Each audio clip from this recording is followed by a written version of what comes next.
Rekan-rekan media yang saya hormati, baru saja Bapak Presiden menyelesaikan kegiatan kunjungan ke Kenya.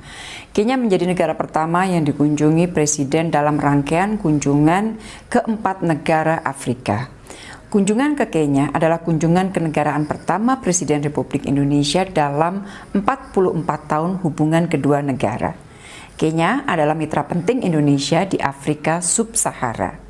Kedua negara juga memiliki kedekatan historis sebagai sesama anggota gerakan non-blok yang mewarisi Bandung Spirit. Selain rangkaian pertemuan bilateral dengan Presiden Kenya William Ruto, Bapak Presiden berkesempatan memberikan penghormatan dan meletakkan karangan bunga untuk pendiri Kenya di Museum Mzee Jomo Kenyatta. Rekan-rekan, 2 tujuan utama kunjungan ke Kenya. Pertama, memperkuat soliditas dan kerjasama antara negara berkembang, antara negara dari Global South, sesuai dengan spirit Bandung. Yang kedua adalah memperkuat kerjasama ekonomi, karena kita tahu pasti bahwa potensi yang dimiliki oleh kedua negara cukup besar. Saya ingin fokus pada gambaran beberapa prioritas kerjasama yang disampaikan Bapak Presiden selama pertemuan bilateral dengan Presiden Ruto. Yang pertama adalah kerjasama perdagangan. Kenya adalah mitra dagang kelima terbesar Indonesia di Afrika Sub-Sahara. Sementara Indonesia adalah mitra dagang kedua terbesar Kenya di Asia Tenggara. Perdagangan bilateral kedua negara naik rata-rata 17% per tahun selama 5 tahun terakhir, dan tahun lalu mencapai lebih dari 500 juta US dollar. Dan untuk lebih meningkatkan perdagangan kedua negara, Bapak Presiden mendorong dibentuknya Preferential Trade Agreement atau PTA dengan Kenya. PTA ini sangat penting untuk mengurangi hambatan-hambatan perdagangan sehingga perdagangan kedua negara dapat lebih diperkuat. Hal yang kedua yang menjadi prioritas pembicaraan Bapak Presiden adalah kerjasama investasi.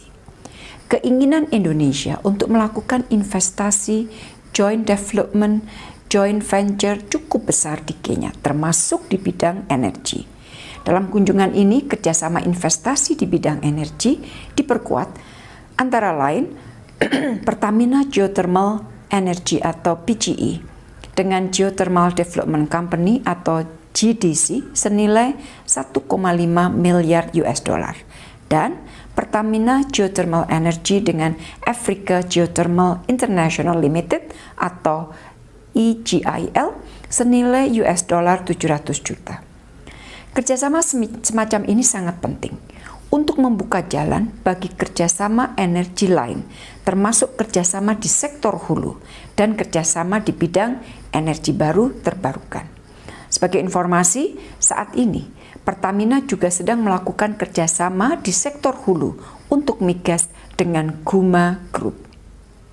Dan untuk melindungi investasi antara kedua negara, Bapak Presiden mengusulkan agar kedua negara mulai membahas bilateral investment treaty. Hal ketiga yang disampaikan Bapak Presiden adalah kerjasama kesehatan. Inti utama kerjasama ini adalah untuk saling dukung upaya membangun ketahanan kesehatan.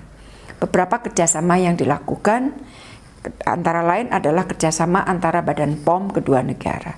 Kemudian kerjasama Bio Farma dengan Biovax dan Bio Farma dengan Generic Africa Ltd.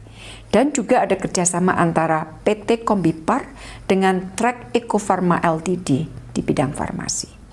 Presiden mendorong agar kerjasama ini diperluas untuk produk obat dan farmasi lainnya. Karena Bapak Presiden paham betul bahwa potensi peningkatan kerjasama untuk ekspansi pasar obat dan produk farmasi lainnya sangat besar di Kenya. Hal yang keempat yang disampaikan Bapak Presiden adalah mengenai kerjasama pembangunan. Bapak Presiden menyampaikan komitmen untuk mendukung pembangunan Kenya di bidang kesehatan, ketahanan pangan, dan penanganan bencana. Saat ini Indonesia sedang menyusun Grand Design kerjasama pembangunan dengan Afrika di beberapa sektor prioritas. Dan di dalam pertemuan disepakati untuk meningkatkan kerjasama di sektor-sektor yang tentunya juga menjadi prioritas Kenya. Terakhir, Bapak Presiden mengajak Kenya untuk memperkokoh kembali spirit Bandung Spirit, dengan memajukan kolaborasi negara-negara Global South. Sudah saatnya suara dan kepentingan negara berkembang, lebih didengar, termasuk kepentingan untuk melakukan lompatan pembangunan untuk kesejahteraan yang lebih baik bagi rakyat negara-negara berkembang. Rekan-rekan yang saya hormati, dalam kunjungan ini telah disepakati 15 deliverables, baik antara pemerintah maupun BUMN serta swasta. 3 MOU dari pemerintah masing-masing adalah kerjasama di bidang energi, kerjasama di bidang mining and geology, dan kerjasama di bidang farmasi. 1 LOI antar pemerintah terkait promosi dan fasilitasi investasi. Sementara 11 MOU dan kesepakatan baik yang dilakukan oleh BUMN maupun yang dilakukan oleh swasta adalah 2 MOU geothermal di pihak Indonesia dilakukan oleh Pertamina Geothermal Energy. 1 MOU kerjasama sektor hulu migas oleh Pertamina. 2 MOU untuk penetrasi produk farmasi Indonesia dilakukan oleh Bio Farma dan 1 lainnya dilakukan oleh Kombifar. 1 MOU terkait dukungan pemenuhan kebutuhan daging untuk dalam negeri. 1 MOU terkait joint venture untuk perkebunan, refinery, dan pemasaran kelapa sawit dan turunannya. 1 MOU terkait joint investment untuk pengembangan industri tekstil.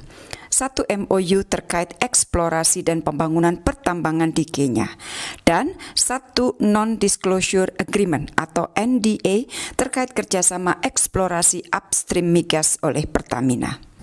Rekan-rekan, 1 hari sebelum pertemuan bilateral presiden adalah di tanggal 21 Agustus. Di tanggal 20 Agustusnya, saya berkesempatan melakukan pertemuan bilateral dengan Menteri Luar Negeri Kenya, Alfred Mutua. Secara khusus, pertemuan membahas persiapan akhir kunjungan Bapak Presiden, termasuk upaya peningkatan kerjasama ekonomi dan kerjasama pembangunan. Selain itu, saya juga membahas situasi global saat ini, khususnya kolaborasi Global South untuk memperjuangkan kepentingan negara berkembang. Terakhir, saya juga minta dukungan Kenya untuk pencalonan Indonesia sebagai anggota tidak tetap Dewan Keamanan PBB untuk tahun 2029-2030. Rekan-rekan, demikian tadi hasil kunjungan Presiden ke Kenya, dan dari Kenya Bapak Presiden dan rombongan akan bertolak menuju Tanzania. Terima kasih.